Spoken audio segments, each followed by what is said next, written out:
Hey there guys. So in this video we're going to talk about how to set up a lead generation campaign for your gym. So if you're trying to get new people to come into your fitness studio and you want to select a audience around your location and basically drive new heads into your gym, this video is for you. We're going to be using the Facebook ads manager to create our campaign. So let's dive right into this. Now, I've already started creating one over here, but I'm going to backtrack a little bit and talk more specifically about what we're doing. So you're going to hit this create button. This is the first step of creating a campaign, and you're going to select your campaign objective. So in this case, we're doing conversions campaign.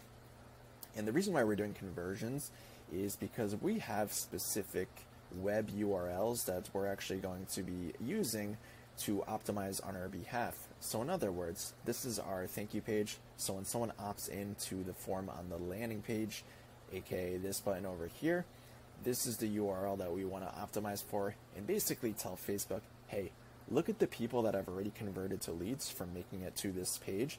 We want to find more individuals that match those criteria of that specific person and pull more into our funnel. So that's essentially what a conversions campaign allows you to do and gives you the flexibility of. So you're going to want to select that, hit continue, and then what you guys are going to get brought to over is now the ad set level. So you guys can really name this whatever you want. I always like to start the first portion of my naming combination as interest dash whatever. If I'm doing interest-based targeting, which, and as I mentioned in the earlier part of this video, if you're targeting a cold audience, meaning people that have no affiliation with your gym already, people that haven't visited your website necessarily, people that aren't on your email list, that's going to be what's called interest-based targeting. And then I take it one step further by sort of compiling them into a specific niche.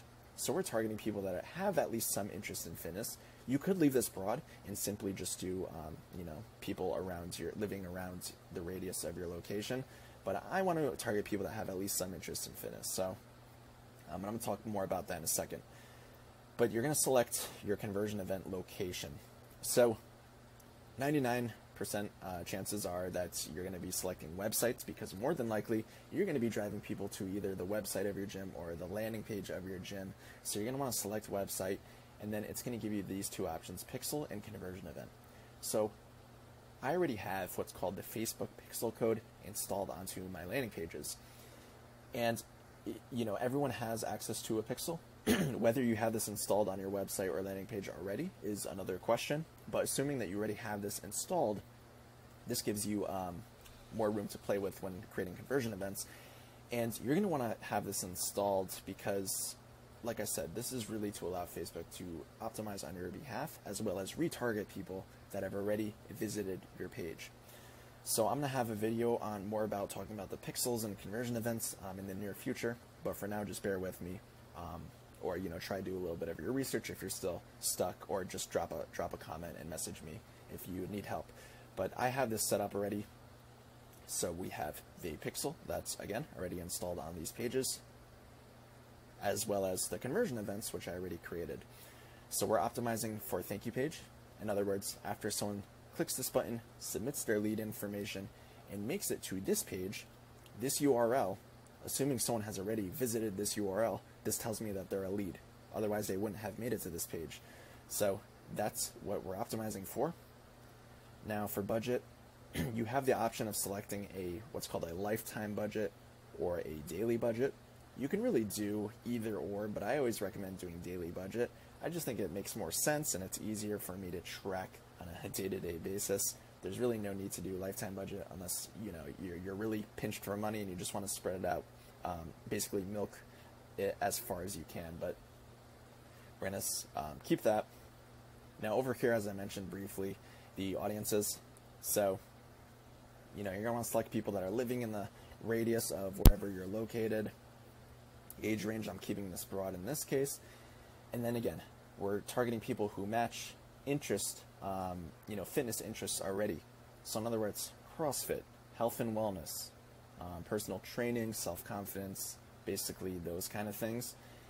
And you could select other ones obviously too. These are just some ideas, but if you wanted to do people that were interested in yoga, or maybe people that followed certain influencers. So you could find, you could actually target people that maybe follow specific influencers in this space as well. So you have a lot of flexibility with this, which is really cool, and it sort of gives you an estimation of how many people you're going to reach based on these filters that you added over here. So that's really helpful to look at as well. Now, as far as placements, always do manual because you can leave basically everything in feeds and stories checked. If you can uncheck some of these if you want, but more specifically, once you get to like in-stream, search, messages, these you're definitely going to want to uncheck in article, apps, and sites. And the reason why is because if you leave these checked, you're going to basically appear on lots of websites that people have no interest in clicking on your ad in the first place. In fact, a lot of people are clicking on them by accident, and you're basically just bidding for unwanted space, at least in my experience. So I always like to uncheck those. I just think it's a better way to save your budget. So just keep everything with Facebook and Instagram pretty much. Now, everything else looks good. You're going to hit next, and then you're finally going to get brought to the third portion, and this is where the fun starts, because now you're going to actually design your ad. So after you select the appropriate Facebook page that you're going to be representing, as well as the Instagram account, if you have one. If you don't, no worries, you could just leave this blank. But once you go down here, you're going to select if you want a single image or if you want like a carousel of multiple images that you might be advertising. In our case, we're doing single. And then you're going to hit edit image and then change image. And this is where you could upload your library of basically all of the images that you want to start promoting, as well as videos. If you want to do a video, you could upload those here as well. But once you have your image selected, the ad copy, again, I've already wrote this out in advance, but this is very important too. You want to basically make sure that your offer is very clear, at least in the first sentence or two if you can. And then add some scarcity. So this is kind of like a template that you could follow if you want, but it's very, it's pretty broad, but very simple, easy to read through. It's not long form copy, which I do as well, but in this case, we're keeping it very simple. For the headline, basically just want to reiterate whatever your offer is, because sometimes people do skip over the ad copy and just read straight down here. So claim your 3-day free pass, learn more. And then description, you could just put a little bit more of something to incentivize them a little bit. And then this part's important, so destination. So as I mentioned earlier, we're sending people to either a website or a landing page, so you're definitely going to want to click website. And then for the URL, again, you're going to want to select the URL that represents the closest to the end of the funnel as possible. So let's just say that you don't have any landing pages, and you're saying like, I'm really far behind, all I have is my generic website. That's fine too. You could simply just open up your website, copy and paste the home page of your website and put that there.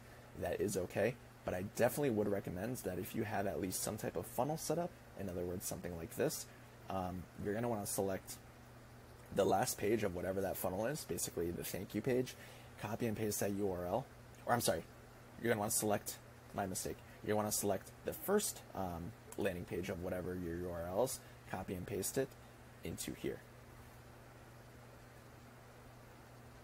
My mistake. It's a good thing we're doing this live. And then call to action, you're going to select learn more, because that's what we addressed in the ad copy over here. And if you look at some of the other options, as being so weird, if you look at some of the other options, get quote could possibly work, sign up could possibly work, book now could possibly work, contact us, but all of the other ones probably won't apply. So, when in doubt, I usually like to just leave it at learn more. And that's pretty much it, guys. Once you've made it here, you're pretty much all set. You're going to hit publish, and then your campaign is going to officially go live. So I hope you enjoyed this video. Drop a comment, like it, share it if you found this valuable, and I will talk to you soon. Take care.